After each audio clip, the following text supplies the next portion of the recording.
Hey, what's up? So talking about sending a finished video or a screener version of a video to a client, this is really changing all the time. That's why I'm going to put this video out as the 2022 version, because probably next year I will come up with a new workflow, or maybe even someone will leave something in the comments that leaves me to believe I should change my workflow. But let's talk about, imagine we have this finished video here, and I'm going to mark it in and out, and now I'm going to export this video. So what options do I have here? In a sense, if I do not care about the size, I just want to put out the best finished product, the best finished videos, I'm just going to use this MXF file, Apple ProRes. Not going to get too deep into the compression type stuff today, but in theory, you'd want your best compression if you don't care about the file size, and you just send it out as an MXF. Another version to do, of course, is the H.264. And what that's going to depend really about the size and quality of the file is the bit rate, right? So AVID only goes up to this 20. Highest bit rate that you can do is 20 in AVID. Okay, so I'm lucky enough that for the most part, I really don't put out MP4s from AVID. I'm going to put out a high quality file, and then I'm going to convert it to an MP4 in Adobe Media Encoder, which I have. There's a lot more variables and options in Encoder than there is in AVID. But if we talk about this video, which we talked about last week, video I made with the timecode screener, imagine this was just a screener for someone to watch and make notes on. This is not the final product. This is not what's going to air. So in that case, I would probably maybe make an H.264. The biggest thing I want to do is use the marks and use the selected tracks, and I want to save my version of what I'm signing there. So I have this one. This is a H.264 10-bit rate. I'm going to call this export test, and just for argument's sake, I'm going to put it on my desktop. Okay, so this file is now exported, and I'm going to look at the properties here and see what happened here. So this file is 134 megabytes, way too big to attach to an email. But I want to show you just something that I would do for a lot of cases. It's much easier for people to think about to open up an email from their phone. They don't have to log into anything else. In theory, I would put this into Adobe Media Encoder. I have a setting called BT Email, which brings the bit rate down to 0.75, right? This only can work for short videos. I'm going to say that again. A minute, 2-minute videos at the most. Sort of squeeze this, compress this, whatever you want to call it. I would have a 5 megabyte file, which I literally can drop into the email. The best way to send something to a client. Now, that said, let's assume that we have a much longer video and we can't do that. What would I do with that file? So over the years, in the past, what I used to do was put this file onto Google Drive.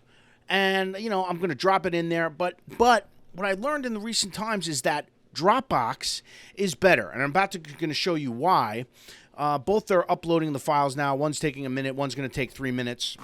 Okay, so they're both uploaded. But here's the thing. If I was to send a link to this file in Google Drive, here's what they're going to get. Your client's going to get this message right here. We're processing this video. Please check back later. Now, yes, they can download the video, but again, it's an extra step for your client. Now, as opposed to, if I go to Dropbox, this video was just uploaded. This video is now ready to play. And now a client is already able to watch this video within seconds of it being uploaded. As soon as the upload's done, this video is viewable. Google Drive, that is not the case. Processing this video, and you don't want to have to explain that to clients. Oh, well, that's a Google thing. I don't know when it's going to be ready, which is true. So I've switched all my client videos, stuff like that. If I have to send things to people, I send it in Dropbox. Now, how do I do that from here? Same way it would be with Google Drive, but I'm basically going to copy a link. But I want to show you something here. So I'm copying the link. I have this file in copy, and let's make an email to somebody. So let me go here in Gmail. What most people do, I found, or not most people, I would say a surprising amount of people will insert the link. They put the link here. It's up here, and it's this. I don't know. I really think, you know, even though I'm so lazy that in a sense I just want to stop working and finish so I can start drinking beer, I really think you need to change the text of this. I think this is a real sort of unprofessional way to send links or files to people. So the way I would do that, in this case, I would hit the link on the bottom, Control-V it, and now up here, I'm grabbing this part, and I'm calling it what I want. So in this case, it was export test. So now the link looks sane, right? And you could always test that's a big thing I would always say. Always test the link before you send it. You can hit Control or grab the link right there and just, you know, make sure obviously your link is not to something else that might cause you shame and embarrassment. And the other thing I do always in the subject, I will say link in email, right?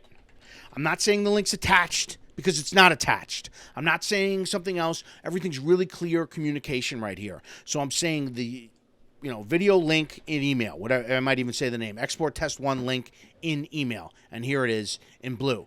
Again, the other option, just to show you again, I have the email version, the 5 megabyte version of that file. I will attach that. Right? That is not a link now. This file's, as long as it's under 20 megabytes, most emails can handle that. I'm going to go to my desktop and what I call that export test email. I'm going to open that up. And right, so Gmail is now sort of attaching this link. And that's, in theory, the best way for somebody to look at a low-level screener, right? The best way to look at a high level, whether it's 134 megabytes like I just showed you, or a million gigs or 100 gigs file, would be, for me right now in 2022, is to upload that to Dropbox, copy the link, change the name of that link. Please don't send people, especially professional clients, files with those crazy numbers and gibberish. It might cause your client to start drinking. And then when you're done, go get a beer. And what do I recommend this week? I'm telling you, I'm just going to recommend anything and everything from this 6 Point Brewery in Brooklyn, New York. They are so good. Almost every beer they have is really, really good. They have all these different types. They have a really unique sized can. It's very thin. You can hold it in your hand. It's very great. And they have a lot of high alcohol IPAs, 9% alcohol IPAs. That's really high. That'll get you really drunk really fast. So I hope this was helpful to someone out there in the interwebs. And thank you so much for watching. Go to avidbeer.com, and I'll see you in the next video.